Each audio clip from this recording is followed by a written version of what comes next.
That's right. We're right here at Sharp Facets Gallery this morning. This afternoon. Whoa, it's this afternoon. It is 4:07 in the afternoon, to be exact, folks. And we have Ben Homeyer here. He is the public affairs person, I guess, president of the state director. State director. Okay, state director for NFIB, which of course is very business friendly. Does a lot of good things for business. And Ben, how are you doing today? I'm doing very well, and thank you for having me on the air with you. Absolutely. So why don't you tell us a little bit about what NFIB is all about? Well, NFIB is the largest small business group here in South Carolina with about 4,000 members. We are also the largest small business group in the country. And we advocate on behalf of our members, and something that's different about us is we have to go to the members to find out what it is that we're going to advocate on. You mean you just don't make decisions and say... I don't have carte blanche to make decisions. I have to go to the folks and get a certain percentage of the membership to say this is what it is that we care about, and we want you to go to the state legislature and then go to the federal folks to say this is what small business cares about.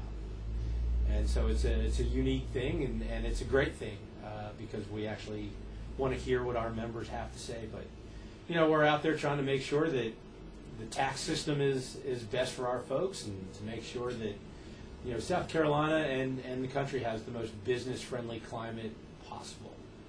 And some of the things we've done in the past is we've sued the federal government over the Affordable Care Act. We were the named plaintiff there, but we've gone. How'd that work for you there, well, man? we didn't get everything that we wanted, but we're also trying to make changes going forward as well.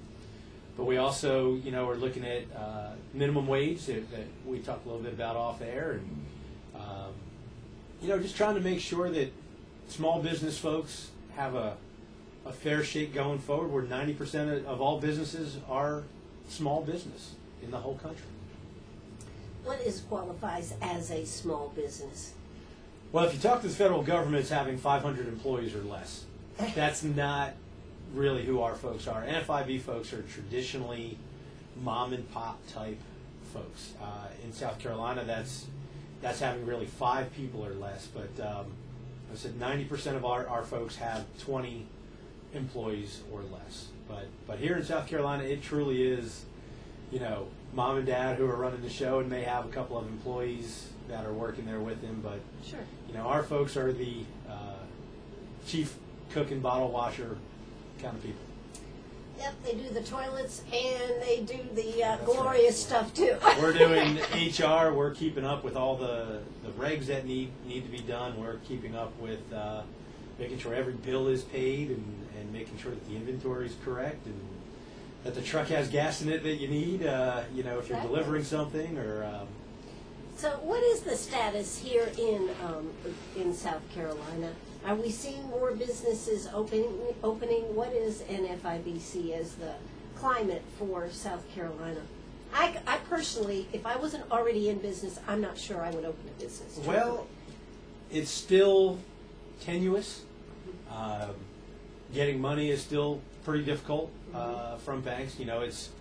It's great that you see that unemployment's going down, but part of that is also folks that are just leaving the workforce. It's not, I want to say 6.6% is where we are, which is below the national average, but we do have a lot of folks that are just leaving the system. Sure. Either they are tired of looking for certain things that aren't there, or businesses that are closing. But to be fair, I'd like to say that things are getting better, but it's still extremely slow in getting better. Sure. But are you seeing more people, it seems that they're talking about the trend of people going into business. We're giving up on companies employing, so people are being creative and going into business on their own. Well, you have a lot more opportunity because you don't have the traditional businesses that were out there. You don't have as many brick and mortar businesses. A lot more on the internet. As we talked about, your station broadcasts through an app. Mm-hmm. So you have a lot of people that are out there developing various apps for everything. and that's not the type of business model where you needed to go get 1,000 square feet of space and, you know, make sure that you had traditional, you know, had your parking spaces and had, you know, everything for Sure, everybody. that's Where true. where now you are looking at people that are switching from that brick and mortar mold to being now more of an online, you know, which in some cases is good and in some cases is bad. You know, when you look at the community, obviously, you know, communities love to see Main Street, you know, bustling and doing great. And Exactly. obviously from an NFIB standpoint, we love to see, you know, a thriving Main Street. But, you know, as part of thriving on Main Street now is being diverse and having that, you know, presence online that you may not have had before. Well, you know, one of the things that has come out in the last week is that the CBO came out and said that there were going to be fewer people working. And I have noticed that they said because we won't be tied to the insurance of a company, that people will be able to do poetry or do creative things. I found that very interesting. Well, people could always do creative things, and there are a lot of folks that come out of, you know, Lander, which is close by here, or USC or Clemson, that get a degree in poetry. Sure. There are also a lot of them that are still looking for jobs because they have a degree in poetry. But according to the CBO and according to what we're being told, that this will be great. They'll have insurance. They won't have to be tied to a job. Well, What about when they need to pay a bill, though? That's what I want to know. well, they can get insurance, they just can't pay for the insurance. And so that's a big thing. You know, if you're a company, a large scale, we would say traditional type company that used to offer all these benefits. Right? You know, and they may say, look, we're gonna stick everybody on a health exchange. Well, people are going to get a little bit of sticker shock when they go and look at that and say, I'm a perfect example. I'm a small business owner as well, and I went to the exchange just to see what it was going to cost me, and I had a 70% increase over what I pay now. And I looked at that, and I looked at my wife, and we, you know, cried a little bit and we said some other things that I won't say on the air. And I'd like to stay on the yes, air, ma'am. please. And so people just don't realize, yes, you are required, you are not required, you have the right to be covered, but you don't necessarily still have the ability to be covered because you do have to be able to pay for everything that's out there. The world is not free. What do you think about what the CBO came out with and the figures that there would be this many less employed going forward, which was not something they expected to come out of this? You know, yeah, I think you always take CBO numbers with a grain of salt. They, like anything with statistics, you always can make them say whatever it is you would like them to say. I'm sure But that's... they're supposed to be nonpartisan now, Ken. Come on. And so are, you know, the OMB is also supposed to be nonpartisan as well. And the numbers can always say what they need to. I'm sure the president likes certain numbers that are coming out, and I'm sure he doesn't like other numbers that are coming out. I'm sure Congress, you know, when they look at the CBO, there are certain numbers they can point to the president and say, look, this is not working because you have less people that are going to actually be providing health insurance, or you have Less people the paying. folks that are 25 to 35 that need to buy health insurance and cover the folks that are 65 to 75. Sure. And that's It's not not happening. And the CBO is saying, well, you know, these folks aren't quite getting on there. You know, the president may look at that and say, well, those numbers aren't accurate. We have, you know, different numbers that we're going to look at. Well, what about from South Carolina's perspective on the health care and this? What is actually happening? Well, last year, the governor and Tony Keck, who implements the governor's plans there at HHS, said we will not expand Medicaid. Obviously, you have folks on both sides of, you know, and so that affects the That private was free market as money. well. That was free money. Well, there's no such thing as free money. But so you have folks on both sides of the aisle. There were, on the very first day of session this year, you had dueling rallies, one on the front side of the State House and one on the back side.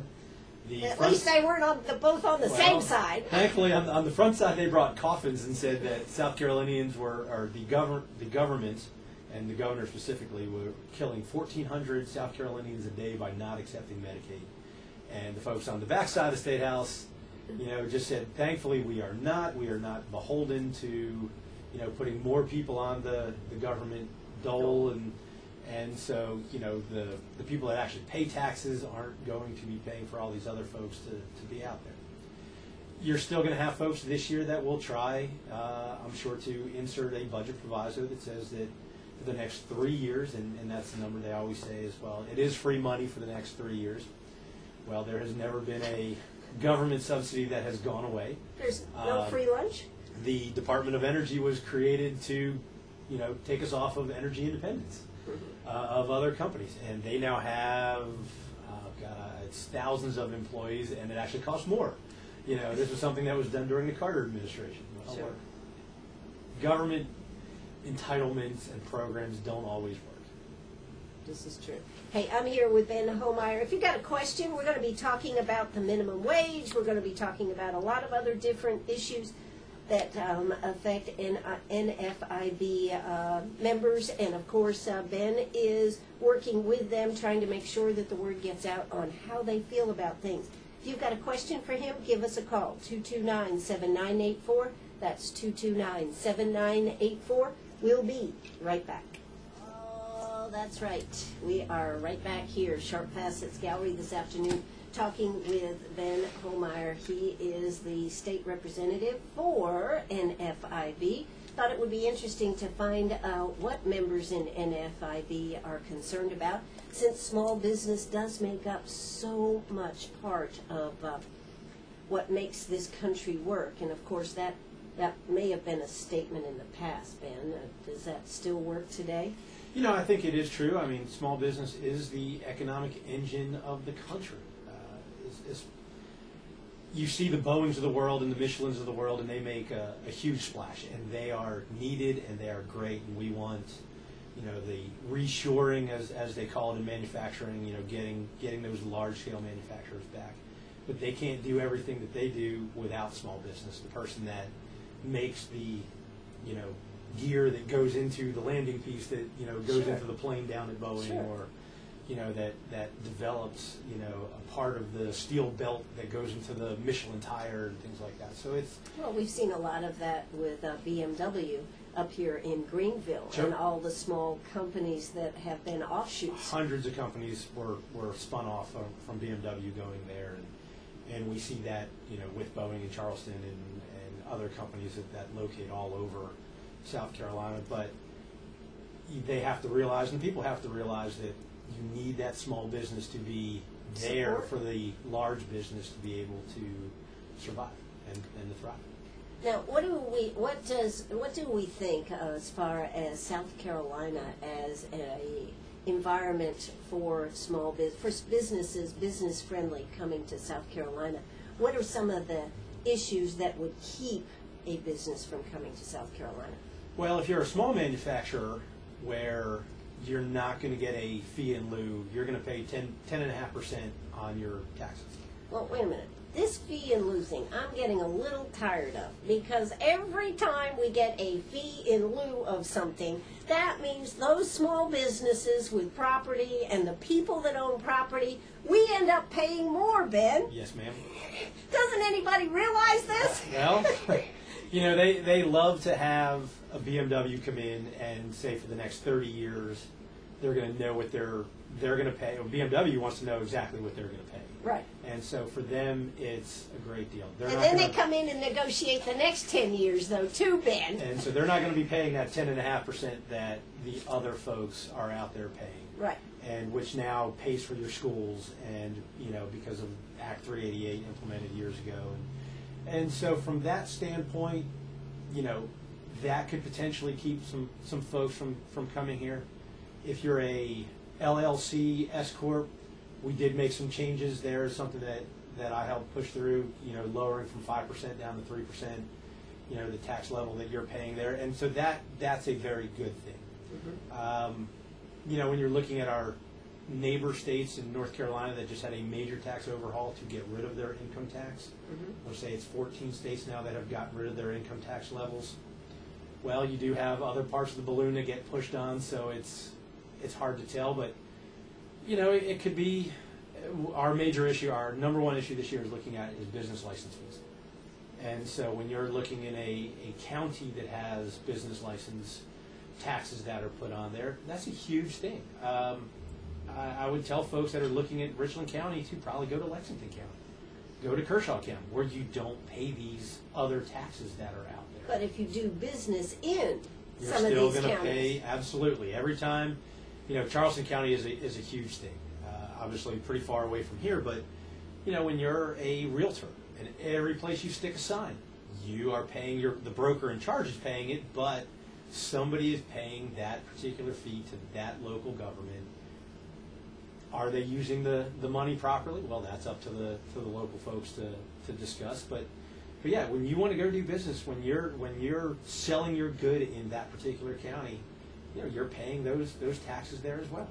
Sure, and of course the other thing is the amount of time that it can take somebody to get a license, even when they've dotted all the I's and crossed all the T's. It can take a good amount of time to get this business up and rolling. Oh, absolutely, and when you're a small business and you're doing all the HR work and you're doing all of the legal type work, or you're paying somebody to do all that, it's more time and money that's taken away from you actually running your business, because obviously it needs to be done correctly, because if you don't do it correctly, then somebody's going to come tell you, and you're going to start incurring penalties and the wrath of the folks that are technically in charge. Yes. And so that's a detriment, but it's you look at the fees that you have to pay and business personal property taxes, and we talked a little bit about that off the air. You never truly own the chair that I'm sitting in right now in your office. You're going to pay money on this chair forever. Your CPA right now has to go through, the PT 100 is what it's called. Mm-hmm. And the form is confusing.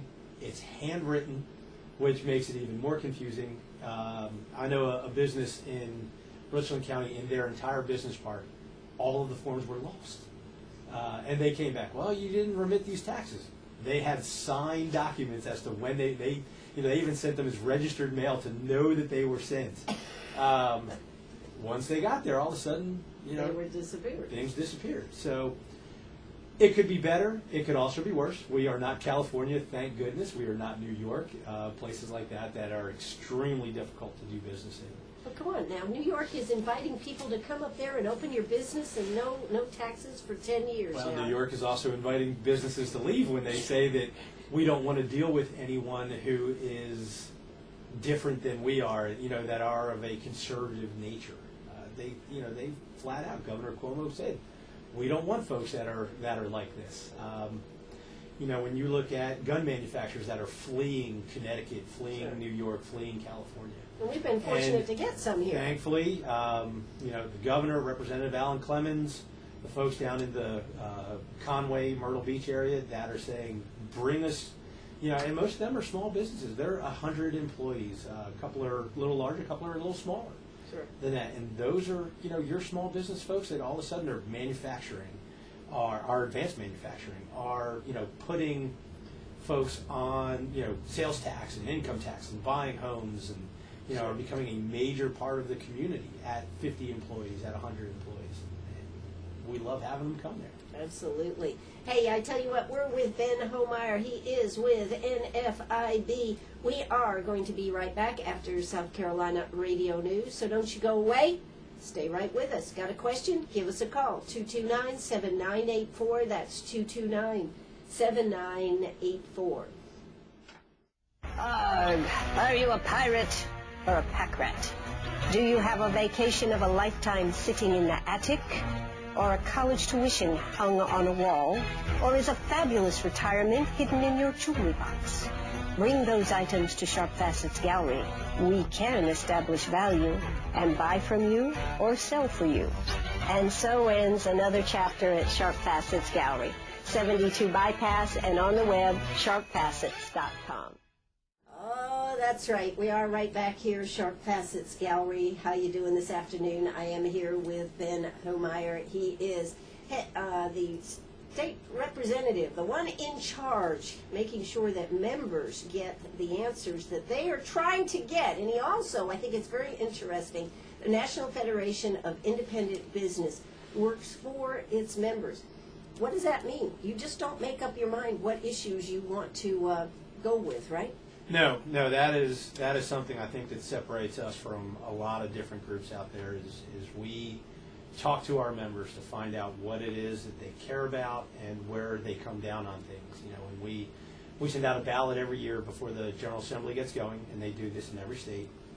And we narrow it down to some questions. I have a leadership council that helps narrow down some questions, and then we put it to the members. And if it doesn't come back favorable, we don't support it. And if it comes back far the other way, that we are very much against something, I'll stand there and lobby on behalf of us saying we are not in favor of going forward with this position. And it may put us at odds with other business groups, or it may put us at odds with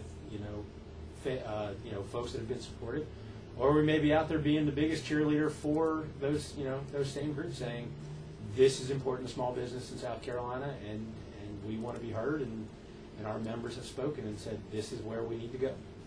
Isn't it really important job? I mean, I think lobbyists get a bad rap, don't they? I mean, you guys are bad, aren't you? They do that, and there is a question that always gets asked. I sit in on a lot of Senate confirmation hearings on various cabinet appointees and other officials to boards, and they always ask if you were a lobbyist within the last couple of years. And it's not a bad thing. I mean, everyone deserves a voice. Mm-hmm. And not everybody can be there. That's true. Yeah. And so I'm out there advocating on behalf of, in this case, 4,000 people, and what it is that they care about and that they want to be heard on. And, God bless America that there are people on the other side of that and can say, no, I don't agree with that. And on times I'm going to say, I don't agree with that. And that's a good thing. I mean, it's not bad to be a lobbyist in any way. We're not bad people, I promise. Well, that's what you always hear, and so I thought I should bring that up. Now, of course, how many members are there in total in the whole country for NFIB? About 350,000. Wow. And so it's a large group. Obviously, in your states where they are much more populated, just in Georgia alone, there's about 8,000 members. Double the amount then, yeah. If you go into a state like Florida, mm-hmm. You're looking at tens of thousands of members just because they have a lot more people. Sure. Same as in a California or a Texas. But in a Vermont or a Rhode Island, when you get into states that are smaller than South Carolina, sure. it's a much smaller. But 350,000 strong members that are out there.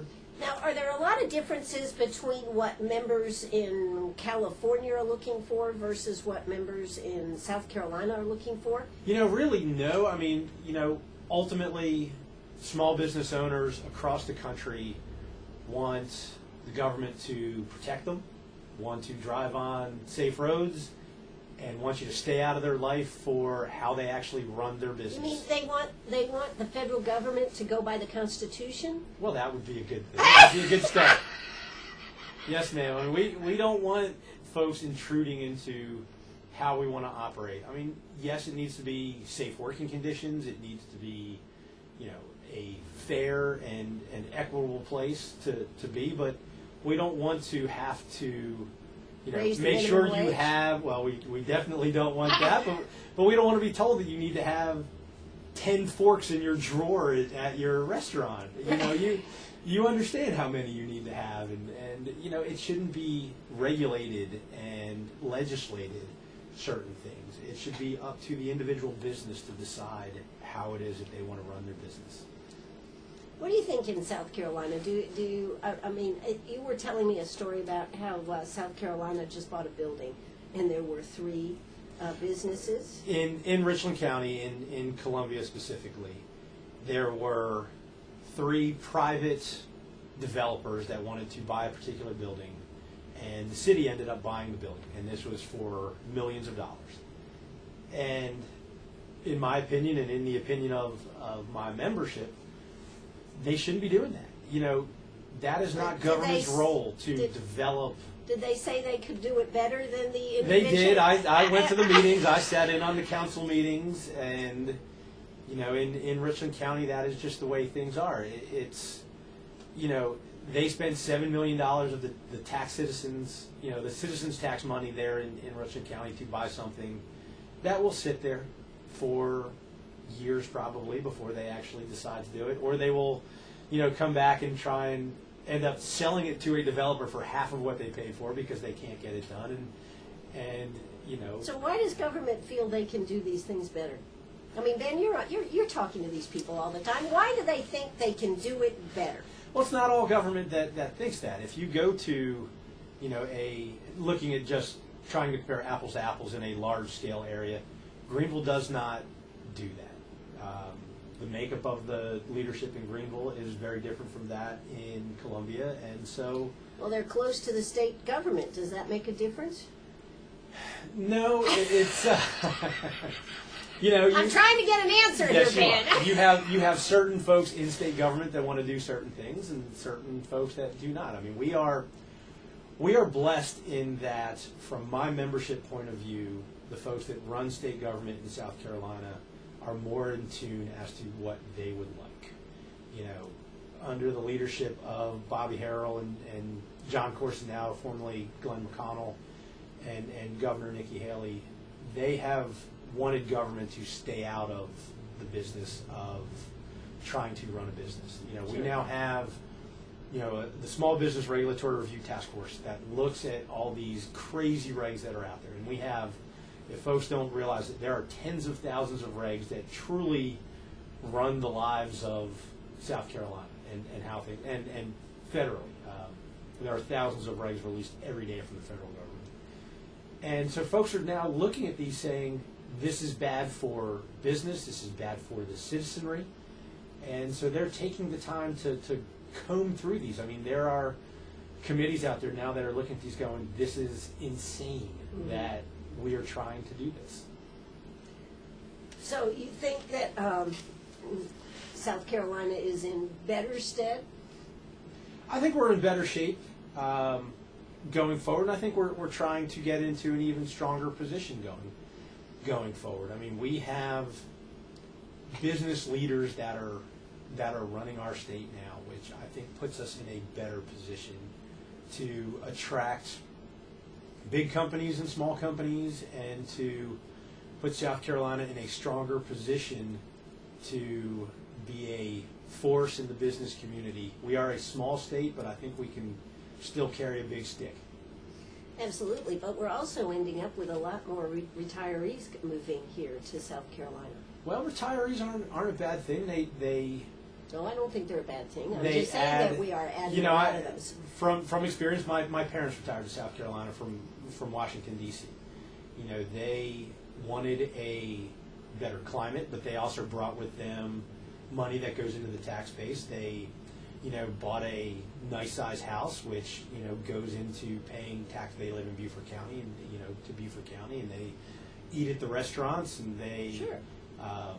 But that's a part of South Carolina that we have to look at too, I guess. You know, it that's is, my point. and if you look, you know, we in 2010 got another congressional seat because of redistricting when they looked at the census and saw that we took folks from, you know, what you'd call the Rust Belt, from Ohio and Michigan, and Sure. and those folks wanted to come here for jobs. You do have a lot of the retirees that don't stay retired, you know, that are looking at, and so we get a bigger voice also nationally by going from having 6 congressmen to now having 7 congressmen, and so our voice grows that way as well. Absolutely. Well, we are going to take a quick break and hear a word from our great sponsors that make all this happen. We are here with Ben Homeyer with the National Federation of Independent Business. Certainly hope you'll stay with us. And if you got a question, give us a call, 229-7984. Oh, that's right. We're right back here. Hey, we're running up on the last segment. If you do have a question, don't hesitate to call us, 229-7984. We are here with Ben Homeyer with the National Federation of Independent Business. Haven't they been around for just eons of time? Aren't they one of the oldest? We are. I'm doing this from memory. No, so. no, you're absolutely correct. We have been around for over 70 years Mhm. and are still going strong. Back before that, did we need lobbyists? Oh, there has always been a lobbyist, and for something, whether it was, saying what we should have for dinner at Yes. some point. Somebody is always lobbying for something. Well, that's true. Even in the family unit, you've got somebody lobbying for something, whether it is what we're having for dinner or where we're in Greenwood, where we're going to dinner is usually the question. While I am a professional lobbyist, I lose out at home all the time. Do you really? Oh, yes, ma'am. Okay. Well, one of the things that I think that we should really talk about, because this does affect the National Federation of Independent Business People, is two subjects, immigration and minimum wage. Those are two, I think, really biggies. And of course, this weekend there was a lot of talk about, since nobody trusts anybody in the federal government, i.e. Congress, senators, the president, nobody trusts each other, there now is conversation about going ahead and passing immigration, whatever they come up with, and then not implement it till after President Obama is not president in 2016, when the election is over. What does membership think about this? I mean, that is just a bizarro to me, I think. Well, there is always An angle. cover that politicians, at least federally, tend to look for. And when you own a business, you want to be a straight shooter. You want to know what things How much truly it's are. gonna cost you? Yes. Yes. What does this cost me, and what does this do to my business? Sure. And it's hard to extrapolate. The president will be there, until 2016. Right. And so it's hard to say in 2016 what the makeup of the country is going to be. Sure. And so if Congress wants to do this, let Congress stand up and say, this is what I want to do. We are lucky here, especially here in the upstate, with Jeff Duncan and Trey Gowdy that are up here that say, this is where I stand on something, and this is where I think things should be. Sure. And so as a state, we are very lucky in that respect. Exactly. But from a membership standpoint, I mean, we obviously have folks that are on all sides of every issue, but we want to make sure that the people that are here that are doing work in our businesses are the right folks and that are here legally. You take the time and expense to go through E-Verify and to make sure that you have the right legal people here doing work, and then all of a sudden you have somebody else who isn't going through that. But we want to make sure that documented folks are here, that they are part of the community and paying their taxes and doing the right thing. And so just saying that 10, 11 million people can all of a sudden become a citizen of the United States, and however many are here in South Carolina, citizen of South Carolina, is a difficult thing to say that's what I want to happen. All these other folks, and America is a great place, and you can legally come here to become a citizen in Sure. so many ways. Go through the process, do it the right way, don't purposely break the law. Do you think that maybe the federal government, as just a federal government, we'll just use that general term, could be looking as this way as a great way to have more federal employees processing all these 11 million people, and that is the answer to unemployment in our country? Well, but I don't know that they can process properly if the website doesn't work to get everybody there you on go. there. So, it seems like if you go to D.C. now, there are cranes everywhere. There is a building boom of There federal is. buildings that you don't see in Anywhere else. downtown Greenwood. Right. Where you would hope to see those things, Sure. because they just don't bother worrying about what it's going to cost. And it kind of makes you wonder, do you think all the people working in D.C. are legal? Putting him on the fence here. I would like to hope so. I think if you just look at the numbers, it is not that way. I mean, statistic-wise, it can't be that way. I'm not those working for the federal government. I'm talking about people working on the cranes and all this building that's going on. Statistics say no, they are not all legal folks. You would like to hope that the businesses that are doing that are doing their due diligence But it would be hard to say with 100% certainty that they are all legal American paying taxes. Spoken like a true lobbyist here today, folks. Well, so membership, though, your membership, though, what do they feel should be the direction as far as immigration goes? These are small business owners now that you have about 4,000 here in South Carolina. We, again, we want to make sure, because we hire lots of different folks. Sure. And we want to make sure that if the people that are here that are doing the work are legally documented, are either citizens or are folks that are here legally, we want those folks to have the jobs. And we would push for, the legally documented folks to have, the proper protections that they are supposed to have under the law. And those that are not, that they need to be taken care of as well. However, the government would see fit to that. Well, we've gotten into some big conversations over the past on immigration, and of course one of the issues is there are so many small pickup truck type businesses that are actually run by illegals, and of course that takes away from those businesses that are doing the same thing. Sure. But of course they have more cost because they're paying unemployment and all the taxes and all these things that need to be paid, and that's well, an and should issue. something ever go wrong with one of those businesses, if you have somebody who's coming to your house to take care of your lawn, but then robs your home or breaks something or Sure. something goes wrong, you have recourse, because they are a proper business. Sure. Here in the state. If it's somebody who, is not properly insured and properly licensed and things of that nature, all of a sudden you have no recourse going forward. And so you're taking money away from the business. All of a sudden they've taken money away from you. There's a safety issue, going forward with those. Well, there are those real businesses. costs associated with doing business.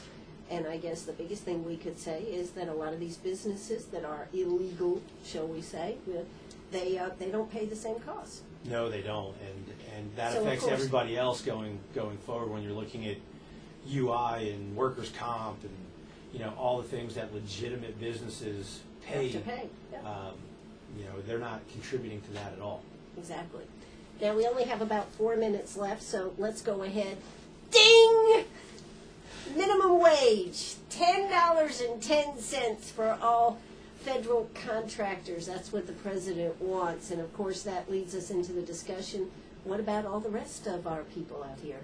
Well, hopefully, and last year there was a bill that was trying to raise minimum wage on a county-by-county basis, which NFIB helped defeat.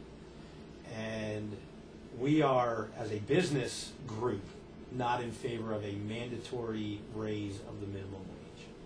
And when you look at some numbers, and there's a number on our website that talks about if you have 10 people that work for you and you raise the minimum wage up to, and some people say $15 an hour is where you should be, and other people have looked at numbers even higher than that.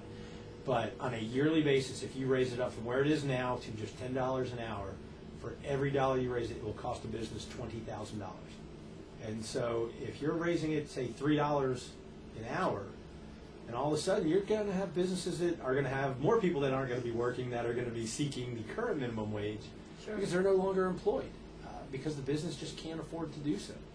I mean, it is extremely cost prohibitive for businesses to see that minimum wage raised up. In truth, Ben, what do you think, though? Do you think that we have a majority of our people working at minimum wage? I don't. I think when you go into, if you are a high school student and you go to work at a local restaurant or something like Sure. that, I should say a fast food restaurant, because obviously they're different when you're sitting in a Sure. sit-down restaurant. Sure. That's where minimum wage was meant to be, for folks getting in. No one has ever talked about it as being for a family of four. But if you go to, across the street from here, you've got a Lowe's that those folks aren't making $7.25 No, an they're hour. not. No, they're not. And, you know, they know going in that that's not what they're going to be making. Sure. And plenty of your Burger Kings, McDonald's, this type of thing. Yes, they may have some people working at that wage, but of course their whole idea is to move people forward. Yes. Yes, So- they want to start putting folks in a management position and where they are making, you know, money where a family of four is, you know, being able to live and buy a home and things of that nature. The biggest thing that hurts our country is the fact that we haven't put our people back to work. You know, it's going very slow with that, and people are leaving the workforce, you know, by choice, saying that they can't get a job or, you know, giving up on that. But yes. Hold that thought. This is WCRS right here in Greenwood. We're going to stay on just a minute or two more as we finish up here today. But if I am sure that what most of your members would like to see is to see a lot of these regulations and a lot of these things that are keeping business from moving forward and just unleashing the hounds, shall we say, and let things go wide open. Regulations that are unjust regulations and unneeded regulations are the biggest prohibitive thing to running a business, starting a business there in the United States. It's, you know, you need to talk to your congressman, you need to talk to your local elected officials, and you need to be involved. And you need to talk to us here at NFIB. I mean, this is what we do. It's something that you want the government to get out of our way of being able to run and operate a business and contribute to South Carolina and to the United States. Absolutely. Now, Ben, we haven't given out any information on how you can be contacted or if they want to go to your website. Why don't you go ahead and tell people? The local website, www.nfib.com/SC. The phone number, 803-254-1476. Or ben.homeyer@nfib.org will get you to me. Absolutely. Well, listen, it's always a pleasure to have you come on and talk about all the different issues. Sometimes I think, you know, we forget how hard our small business people work. They are always the people that contribute to all the things that happen in a community, and they are the people that help stand there and make things come together in all of our communities across South Carolina and across this great nation. Well, and thank you for having us, and you're a small business owner yourself, and so you understand what we're talking about, and I always enjoy my time here with you. Absolutely. Thanks so much, Ben. This is WCRS right here in Greenwood. Make sure that you visit the National Federation of Independent Business People on the web. Look for the South Carolina and get in touch. Become a member. Become involved. You know, it does a body good. Hey, that's going to do it for us. Bye-bye, everybody.